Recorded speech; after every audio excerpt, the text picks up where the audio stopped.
Ollie. A couple of scares at the end, but a very important 3 points there.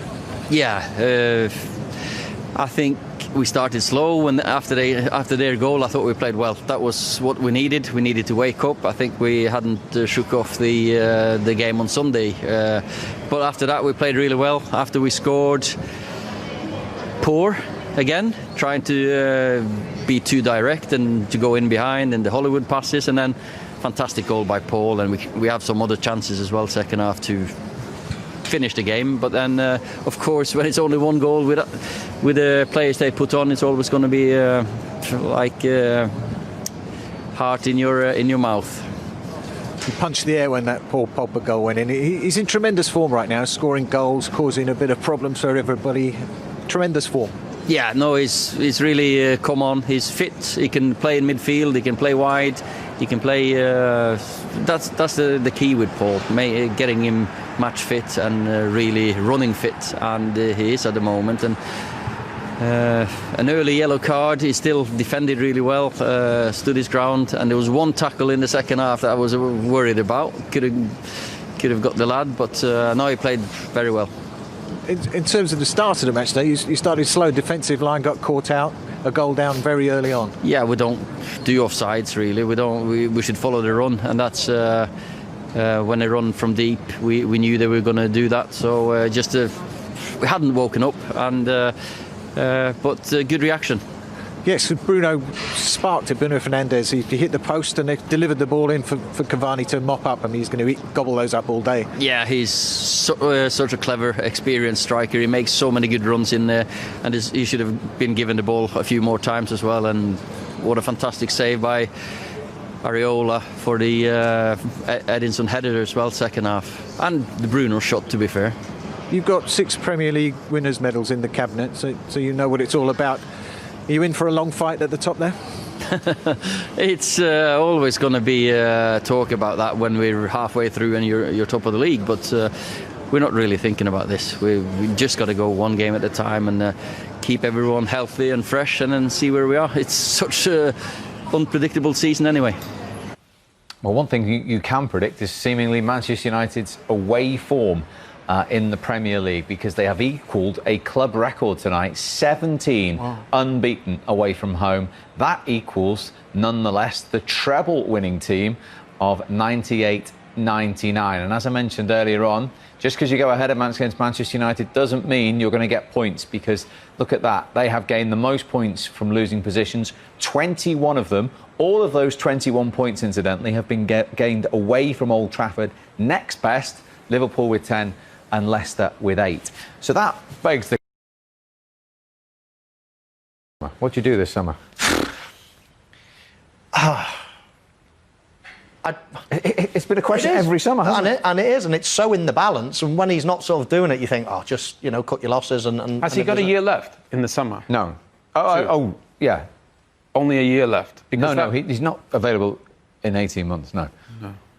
Yeah, because that would change it, wouldn't that? Would put pressure on the club, just hypothetically.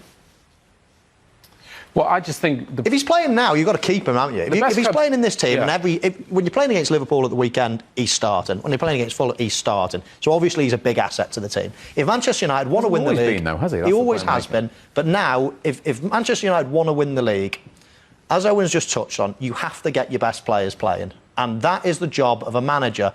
Pep Guardiola did it. How do I fit all these great players? Or, right, OK, we're going to go with 2 number 10. Whatever it might be, you have to fit, because... I've said before, Fred, good player, yeah. Matic, good player, yeah. McTominay, good player, yeah. But are they going to win you the title? No. You need maybe 4 or 5 players like that to gel everything together. But the stars are what wins you the title. Look at every team that you've ever seen win the title. You've always got 3, 4, 5 superstars that win it, that are indispensable. A centre-half that's brilliant, or a goalkeeper that's a goal scorer. Now, Manchester United have got about 6 or 7 real superstar players, attackers that can score goals, etc. Now, you've got to find a way.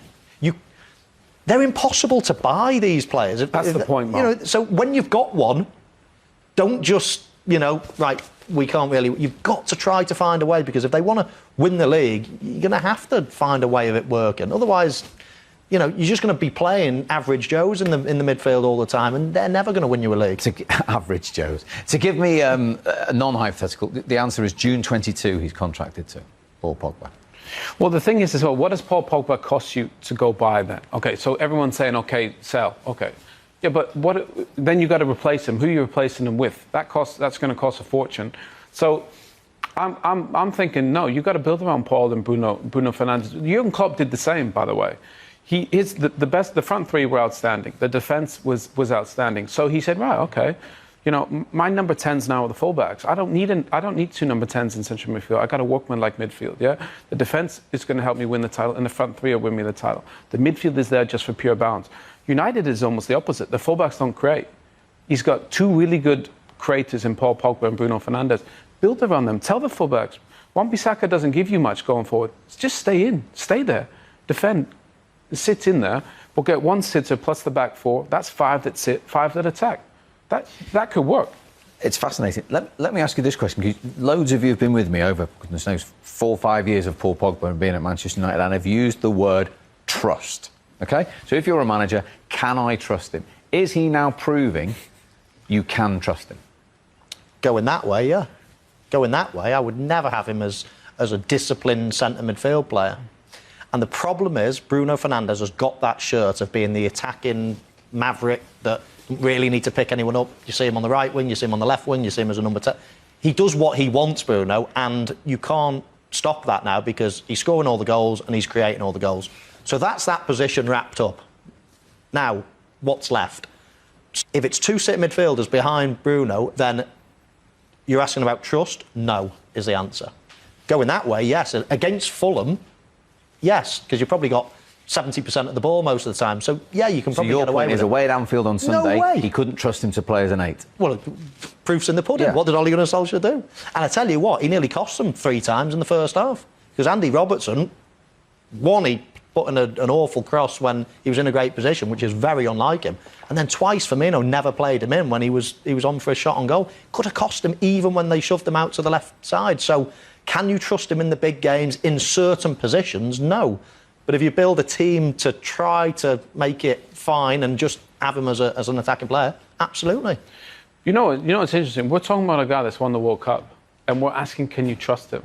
It's almost laughable, really, because the guy, he's proven that. So your answer is yes. Yeah, because he was the leader of that France team, by the way, in the dressing room, vocally, for that generation. Yeah, no, I get all that. But what you guys were basing your question on was his performance in the red shirt since he signed. No, and I'm his fan, but I think he's been inconsistent. I don't think it's gone the way he envisioned. I don't think it's gone the way Manchester United envisioned.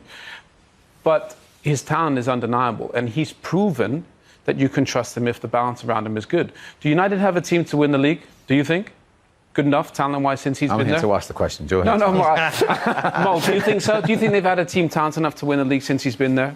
Better than City or Liverpool? No, definitely not. Exactly. So they don't, right? So all the pressure is on Paul to carry this team. But when the talent is there at Juventus and France, he's done it. So get the personnel right. I have a couple of good transfer windows. Bruno was a great addition. He's helped Paul now. So Bruno does his bit, Paul does his bit. But now I think they need to specialise in, okay, what do we need? We need a centre-back. We need a defensive midfield player. We need maybe a right-back that can add a bit more in terms of creativity. And if we don't have the money, then let's just tell the fullback to sit in. So I think Paul can be trusted if the personnel is right around him. And I think he can be more consistent because his talent, should do that. But he has been consistent at Juventus and France. United group. I think they're improving. I think I heard Ole Gunnar say before the game that the team's growing. I think it is growing. You think the way they went to Anfield the other day, they played with way more personality than they have in the past. So I think that there are good signs. But if I think back to the game they played against Villa on January 1st, I think possession-wise, that was Old Trafford. That was 50-50. Today, that game, Fulham had some good moments in the game. And towards the end, probably could have got something, if they kept pushing. So I think in terms of dominating games where they should dominate, like a Villa or like a Fulham, where you expect them, with all those ball players to dominate possession. On the counter, we've seen best team in Europe, absolutely almost unplayable. Start slow and the home form is poor. But can they bully teams and dominate teams like the great United teams used to. You know, that's what I think Ollie's working towards, and that's why you play Paul and Bruno together, because if they get more touches, they're going to affect games. They'll win. Do you have to dominate all the games to win the league? To win the league, you have to have better home form. That's for certain. So at home, you'd say you tend to dominate the ball, and if you start slow and you don't dominate the possession, then I don't think you can win the league. But the big difference from this season to last is they're the second highest scorers this season. Last year they were 20, 30 goals behind Man City and Liverpool. So goal scoring has improved. And that gets you up the table. But I think the home form is going to be a huge one. Is that the big area for you? I mean, as I say, all those points. It's a terrific club record. They've equalled tonight away from home. But the concern is at Old Trafford, where they're asked the question to try and dominate the game, like Owen says? Yeah, I think they've mastered the counter-attack. They're absolute masters of that. I mean, they've showed in the Champions League, they've showed multiple times over the years at the Etihad. They've frustrated Liverpool at times at Anfield. They can certainly do that with the best of them. I think Owen said best counter-attacking team in the world. I mean, it's a good debate, but they're right up there. What they've needed to do and what they've begun to do now with the introduction of Fernandes is now that they can actually play in the opponent's half and create things, little prizy balls and different things like that to open up a packed defence. That's their next job, and they're well on the way to doing that. I thought they were way off it only 6 months ago, a year ago, but now they look as if they're well on the way to be able to do that. And against Fulham tonight, they weren't necessarily counter-attacking, they were pressing. The first goal is they lose the ball, Fred, boom, in there, in the final third, winning the ball back, another attack. Lose the ball, another attack. And if you can keep winning the ball high, as soon as you lose the ball, boom, defending numbers or attacking numbers, as you might want to call it, then all of a sudden you're well on your way. And I think that's what Ollie's building to now. And it's all of a sudden looking as if, he's got a shot at this title now. I mean, I wouldn't have thought it at the start of the season. But now you have to say that the Manchester United have got a right chance. And with game management, and when we've seen 2 midweek games running, Burnley away, and they threw everything at them. Fulham had a little flurry at the end there, but they've seen these games out. They're winning these games. Yeah, and I think that's where the team grows. That's where they build confidence. We think the way they went out in the Champions League, where you thought, it was such a low point. The goals that they conceded. 3 down, I think, in the first half. So all of a sudden now, since then, they've been exceptional. I think there's partnerships in there now that look to be forming. Luke Shaw looks back to his absolute best again.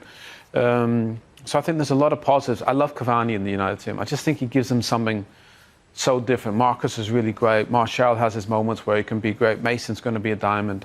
But Cavani, as Mo said, off the ball, his running is off the charts. He's flawless at it. And he gets you goals that maybe the others probably, you think the Southampton goal, that he got, maybe the others possibly wouldn't get, that goals that Ole Gunnar got. That's what United need right now. And I think there's so much flair behind there. David De Gea's back to making saves. So I think they can be quietly confident that they're right there. The only worry is City just aren't conceding any goals, and they absolutely dominated that game today against Villa. Okay, they were fortunate, but defensively they're so improved.